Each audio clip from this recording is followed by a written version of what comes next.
Kila mmoja asimame kwenye madhabahu yake aseme anavyotaka yeye, nchi haitakuwa salama. Unaitengenezea jamii kuionyesha Gwajima hajatumia busara, amekuwa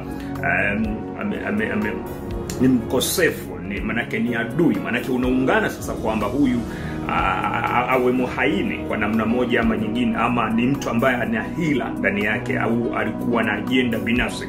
Manake hicho sasa ndio unachukua msumari kama mchungaji mwenzake ama kiongozi wa dini mwenzake, unagongelea pale kwamba huyu sasa anatakiwa, ni halali yake kushughulikiwa kwa kile ambacho amekifanya. Taharuki ya watu wameuawa, watu wametekwa, na yeye anayesema pia analeta taharuki. Tutafikia wapi?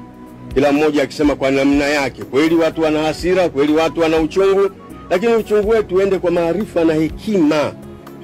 Zipo mamlaka. Kwa mfano Joseph Gwajima, simsemi yeye, lakini nasema kwa mfano yeye ana nafasi kubwa, yeye ni mneki. Ana nafasi kubwa ya kuwa karibu na kiongozi wa nchi.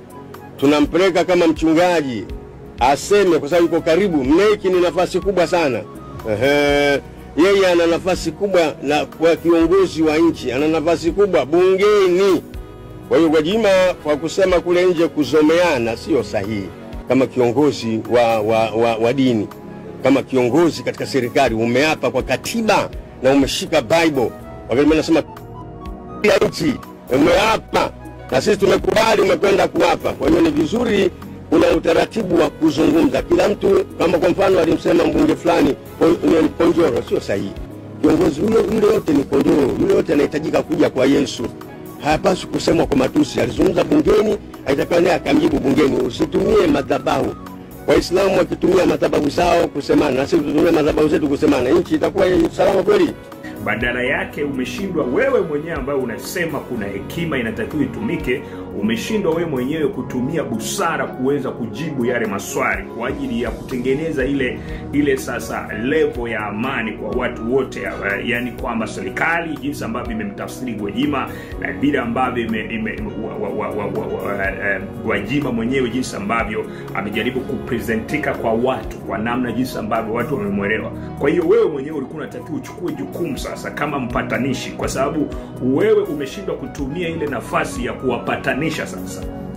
Bali umeegemea upande mmoja wa watu ambao wanamuona Gwajima amekosea, kwamba amekuwa mwenda wazimu, ana hila na ushetani ndani yake. Kwa hiyo unataka kutengeneza upande huo sasa uwe wewe upande mwingine wa kumgandamiza ndugu yako ambaye ni mhubiri mwenzio kwa kosa alilolifanya kutokana na mtazamo wako. Unataka sasa watu wanaokufuata wewe na wale ambao wameendelea kumsikiliza Gwajima kwa kosa lile ambalo unaliona limefanyika, umeshindwa kusimama wewe kama kiongozi wa dini, kama mzee, ili kuwapatanisha serikali pamoja na Gwajima. Sababu wewe unaegemea sasa kwa ajili ya kumgandamiza Gwajima ili aonekane alichokifanya hakifai, kwamba yeye anachochea maovu, yeye anachochea vita, yeye anachochea mfarakano, si ya kutengeneza wingu la watu kuweza kumuona Gwajima amekwafyozika, yani alikuwa hana ufahamu. Manake unaitengenezea jamii kuionyesha Gwajima hajatumia busara, amekuwa ni mkosefu, manake ni adui, manake unaungana sasa kwamba huyu awe muhaini kwa namna moja ama nyingine, ama ni mtu ambaye ana hila ndani yake, au alikuwa na agenda binafsi. Manake hicho sasa ndio unachukua msumari kama mchungaji mwenzake ama kiongozi wa dini mwenzake, unagongelea pale kwamba huyu sasa anatakiwa, ni halali yake kushughulikiwa kwa kile ambacho amekifanya. Badala yake umeshindwa wewe mwenyewe ambaye unasema kuna hekima inatakiwa itumike, umeshindwa wewe mwenyewe kutumia busara kuweza kujibu yale maswali kwa ajili ya kutengeneza ile sasa level ya amani kwa watu wote, yani kwamba serikali jinsi ambavyo imemtafsiri Gwajima na bila ambavyo Gwajima mwenyewe jinsi ambavyo amejaribu kupresentika kwa watu kwa namna jinsi ambavyo watu wamemwelewa. Kwa hiyo wewe mwenyewe ulikuwa unatakiwa uchukue jukumu sasa kama mpatanishi, kwa sababu wewe umeshindwa kutumia ile nafasi ya kuwapatanisha sasa. Bali umeegemea upande mmoja wa watu ambao wanamuona Gwajima amekosea, kwamba hao wameendelea kumsikiliza Gwajima kwa kosa lile ambalo unaliona limefanyika. Umeshindwa kusimama wewe kama kiongozi wa dini, kama mzee, ili kuwapatanisha serikali pamoja na Gwajima. kwa sababu wewe unaegemea sasa kwa ajili ya kumgandamiza Gwajima ili aonekane alichokifanya hakifai. Kuna kauli inasema kwamba ukitaka kumuua nyani au mbwa mpe jina baya. Sasa hapa mtu anayekemea ubaya ndiye anayepewa jina baya. Mtu anayefanya mabaya ndiye anayepewa jina zuri.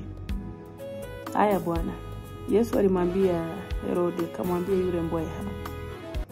Na yako mambo kadha wa kadha ambayo Yesu aliwaambia wachungaji, enyi Mafarisayo wanafiki, mnakula nyumba za wajane, tena kwa unafiki mnasali sala ndefu.